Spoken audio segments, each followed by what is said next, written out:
அவருடைய செவி யாருடைய கூப்பிடுதலுக்கு திறந்து இருக்கிறது என்றால் நீதிமான்களுடைய கூப்பிடுதலுக்கு கர்த்தருடைய செவிகள் என்ன செய்யுது? திறந்து இருக்கிறது.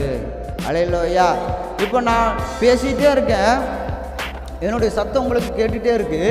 வெளியே ரோட்டில் யாராவது வியாபாரம் பண்ணிட்டு பல இரும்புக்காரங்க யாராவது மைக்கு வச்சுக்கிட்டு வந்தாங்கன்னா, நீங்கள் என்னுடைய வார்த்தைகளை கவனித்து கொண்டு இருந்தீங்கன்னா அவர்களுடைய சத்தம் நமக்கு கேட்காது. ஆனால் அந்த சத்தத்துக்கு நம்ம செவி கொடுத்தோமானால் என்னுடைய சத்தம் உங்களுக்கு கேட்காது.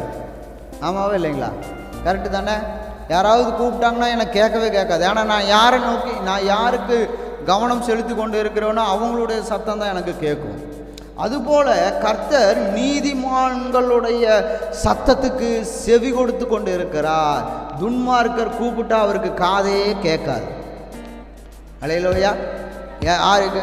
கர்த்தருடைய காது கேட்காது. யாருக்குன்னு கேட்டிங்கன்னா துன்மார்க்கனாக இருக்கிறவனுக்கு. அல்லேலூயா.